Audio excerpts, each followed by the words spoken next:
All right, now, boys and girls, Miss Kazishi back here, and if you want me to stop talking in this voice, you can leave me a note on your Google form.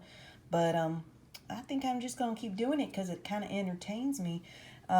Question for today is: can a population grow forever? You guys know the answer to that. Of course it can't. You're smarter than any of this stuff. So if we look at exponential growth, that's sometimes called a J curve. So this would be time, and this would be the population size, and this is a J curve because the population just keeps getting bigger and bigger and bigger, and as more members get added, they also reproduce, and this is what exponential growth looks like. So in the news they say we need to flatten the curve. What that means is this is what's happening to the virus.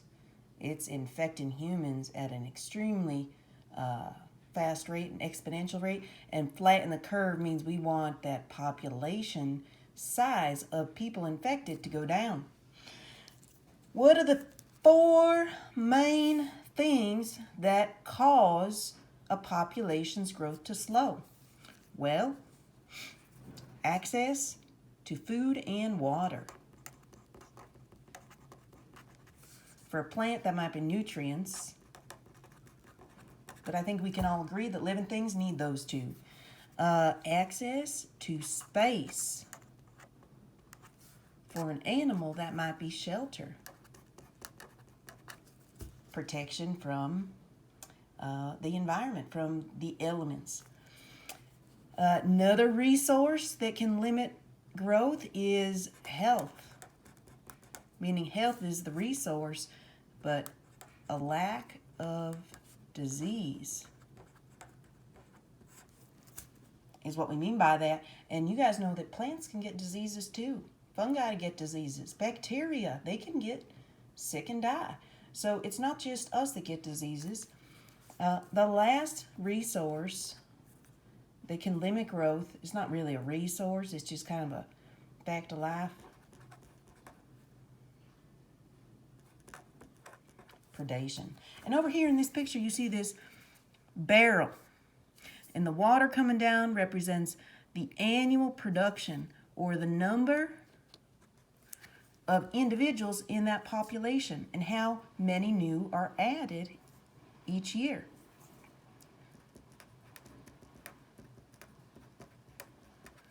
And you can see that starvation's happening to some of them. Might not be people, might be deer, might be beetles, might be maple trees, but starvation's happening to some of them. Accidents, pollution, old age, oh, that one sucks, disease, and predation. It's all happening to this population, and the barrel can only hold so much. So all of these together equal population losses, and the carrying capacity is what ecologists look to measure and describe and understand when it comes to the population size of an individual species. The carrying capacity is the maximum number of individuals that can be supported by the environment at a given place in a given time. So I'm going to write that down. Now, for some dumb reason, I don't know why, probably a good reason, but I'm just not smart enough or experienced enough to know it. Carrying capacity is represented by a capital K. More on that in a minute. So K equals the max number of individuals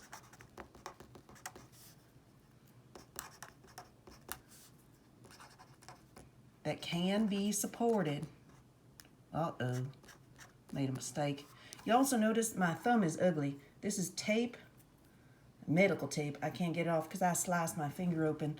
So it looks kind of weird, but you're used to me being weird. Supported by the environment at a given time. So instead of exponential growth, What most populations exhibit is logistic growth. And this just makes sense. Logical growth. Logical growth has an S curve, not a J curve. And the carrying capacity would be about right here. The maximum population size that can be sustained by the environment at a given point in time. So the population doesn't die here, folks. It's not going anywhere. It's that the growth or the increase stops. All right? Why does it stop? Boom, predation. Boom, lack of space. Boom, disease. Boom, lack of food. Those things push down on this population growth curve, and they don't kill everyone. That would be ridiculous, but they limit the population size. So this is your carrying capacity right here. Now, you notice that this curve, if we just stopped measuring, I'm going to switch colors just to keep your brains going.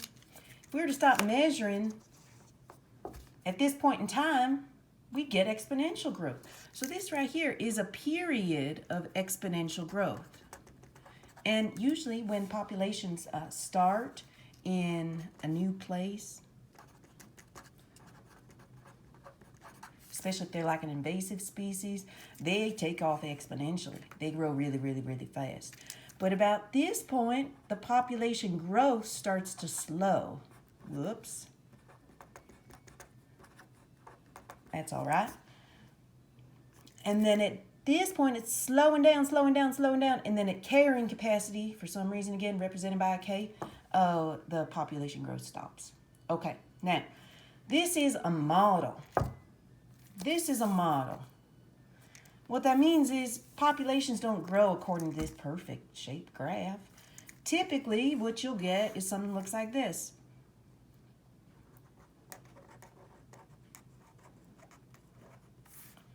Okay, population starts growing exponentially, slows down, and then kind of hovers around carrying capacity.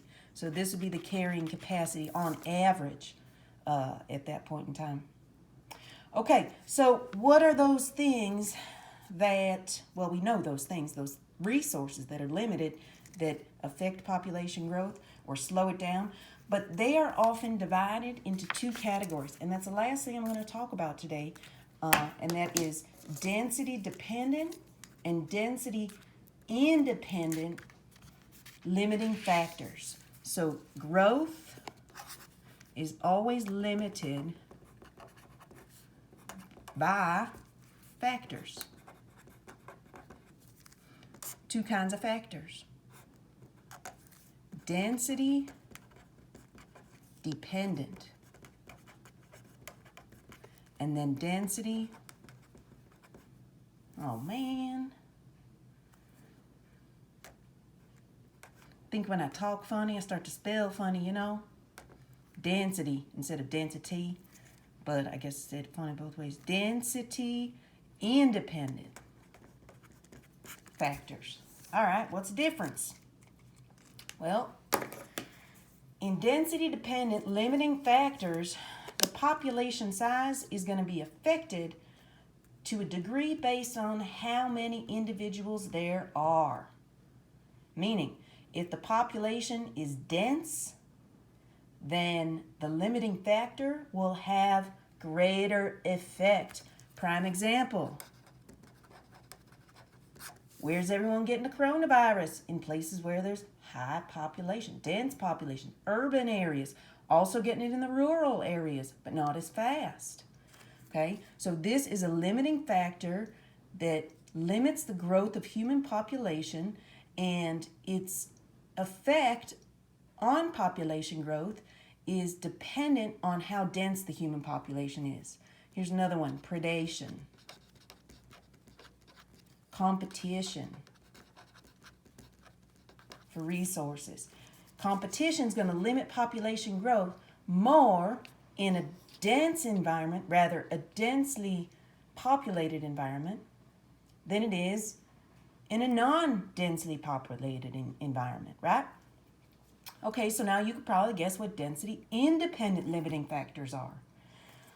For these factors, their effect is large, and it doesn't matter how dense the population is.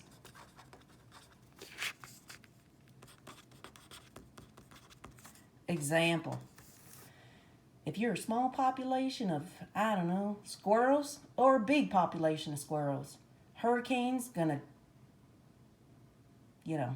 destroy you. So we got major disasters, often weather or fire. These things, doesn't matter how big your population is, how dense your population is, how many you got packed into a small room. If there's a fire, you're all dead. If you only got a couple members in that room and there's a fire, y'all dead. So density independent limiting factors, these are going to limit growth, but they don't care, those factors, how many of them you are. All right, so this is another ridiculous episode of remote learning, and I'm going to turn it off now, and that's your lesson for today. Hope that helped.